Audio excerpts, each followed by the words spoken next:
Welcome back to Steel Cut Oaks. Today we are making a phone stand. Excuse a little bit of the slideshow in the beginning. I was just bending some wires around to a sketch that I finally liked for my phone stand.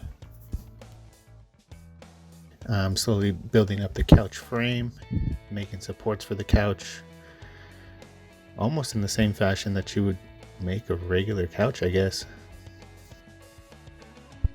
Once we have the armature complete, we move forward to putting foil on the armature and then covering it in clay. Once I smooth out the clay, obviously I don't want it super smooth. At this point it doesn't really matter. I'm going to be adding all the details later.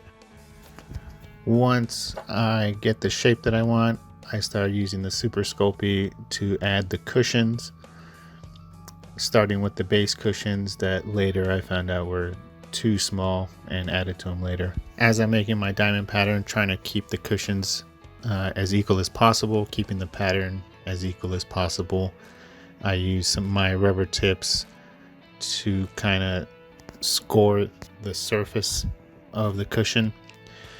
I then bake some little balls that I made of the clay and push them into the intersections, and then I add clay on top of what will be the cushion to kind of bulk it out a little bit and give it the nice fluffy surface that you see. Once I start with the frame, I'm keeping in mind the actual end silhouette that I want to make, adding pieces to kind of break up that flat surface, adding a little bit of design to the legs, bulking out pieces of the back that I want, that were not flush from the original clay I laid down. And then I rolled some tubes, flattened them out into kind of a square, and then cut that square into strips. As you can see here, my assistant is reviewing my work, making sure I don't miss anything. I then move to start smoothing everything out after I bulk out the cushions using my rubber tips and some of my other sculpting tools. Once I get the frame in place, I start adding the details to the frame, try to give it as much of an intricate look as possible. I start with some strips, I lay them down, and then using the rubber tip tools that I have, I start pressing them into the frame. I also take some other little tubes, roll them onto themselves, and then add them to the frame as well as some of those swirly details that you get in very intricate pieces of furniture. What you don't see here is me adding and removing different pieces of detail until I finally got something that I like. Once I got something that I liked, I then mirrored it to the other side, working around the frame, adding different details, considering the silhouette first, and then adding details later to kind of fill in the blank spots on the frame. As you can see here, I started working on the details for the armrest. A little later in the video, you'll see that the issues I had with it were I didn't know where I wanted the cushion for the couch to start and stop and where the frame should start and stop. Again, working around the model, bulking out certain areas, trying to get the couch more symmetrical, and later off camera, I add more bulk to the bottom part of the couch so it doesn't look like an old cushion anymore. I am starting to add the final details to the frame, separating the frame from what would be the cushion or fabric pieces of a couch. Again, here I start with a tube, I flatten it out, and then once I put it on the model, I cut the edges off to get a nice clean square shaped frame for my couch. I get a nice satisfying clean edge on there.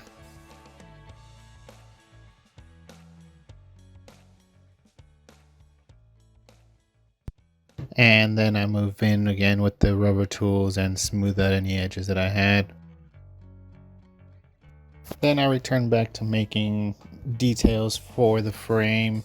I felt like it was a little plain, so I added a couple more strips and smoothed them in there to make them the same as the rest of the couch. After adding the details, I see that there was a gap in the cushions on the back of the couch, so I add those in, bulk them out a little bit, then smooth them into the original couch cushions. I also add a little bit of a lip for the frame so that you could really see the difference between what would be the fabric and what would be the wood frame of the couch. Also, when adding the little diamond cushions, I try to add a little bit of the wrinkles in the fabric that would come out later in the paint job. Once I'm done with that, we go into the last looks. I have my assistant do one final smoothing, getting everything nice and smooth. Once everything is smoothed down, my assistant is happy with the results. After the smoothing is done, I wanted to add a few more details to the bottom cushions.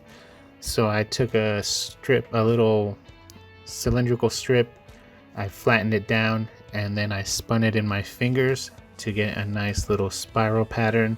It didn't come out as even as I would have liked, but it does add a little bit of a nice touch at the end to the final product. It also makes a lip on the couch so that your phone doesn't slide off. Once those bottom details are done, I move forward with the priming. I just use a rattle can. I think it gets the most coverage and it's the fastest than doing primer with the airbrush.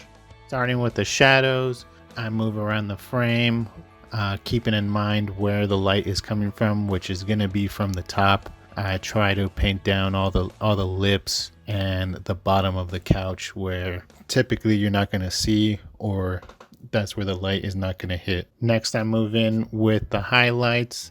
I start adding the highlights to the cushions. I add the highlights to the top of the frame, anywhere I think that the light is going to catch on the couch. I make sure to take my time with the back of the couch, try to get into that diamond pattern with the shadows and the highlights, making sure they really pop because it's going to be the central piece for the couch.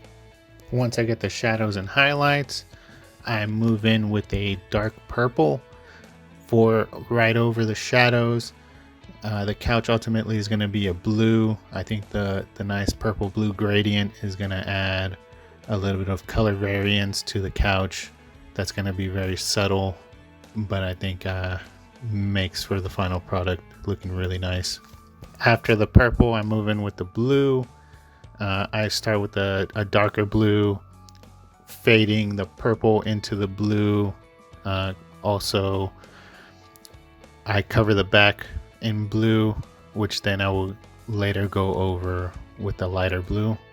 I'm also painting the back of the couch, trying to fade the dark areas of purple into a lighter center area.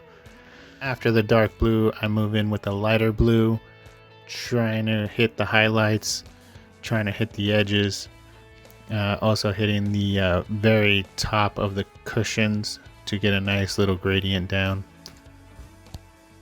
After I'm done with the airbrush, I then move on to the frame. Instead of masking everything off and airbrushing the frame, I went forward with just using a brush and painting the frame with a burnt ochre color, getting a nice dark brown base on there.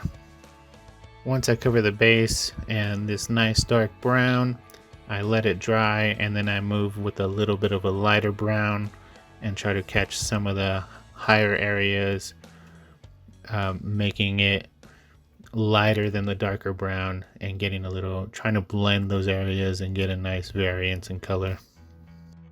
I want to make sure I don't go super heavy on the lighter brown to completely cover the darker brown areas.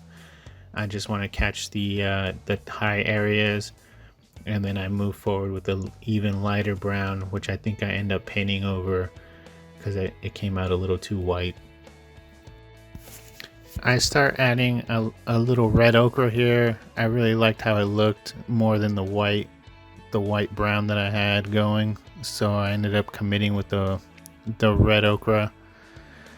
I then dry brush with the white brown again, and I feel like it comes out a little too white, so I end up going over it again. After dry brushing the frame, I move on to start dry brushing the couch cushions in the back and the couch in general, all the cushions from the bottom and the top, with again a little bit of a too white of a blue. So at this point I realized that I make a rookie mistake and I dry brushed before I put the wash in. Now I start putting the wash in, I realize that it starts covering up a lot of the dry brushing I did.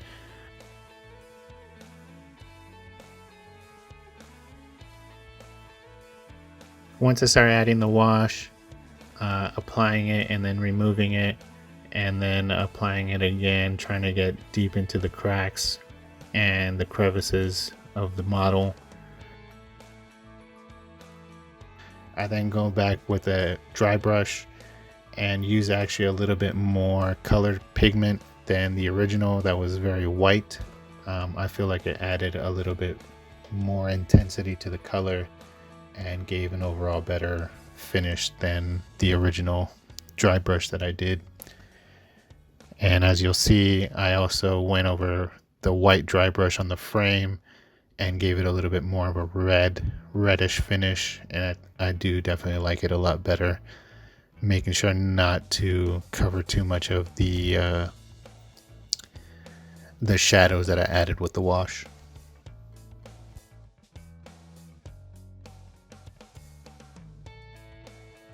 And with that, we're on to the glamour shots. I hope you enjoyed the video. I really enjoyed making this project. It's definitely something that I use for my phone as often as I can. As you can see, I added a top coat to it, which gave it a nice little gloss finish. And please let me know what you think and subscribe to my channel.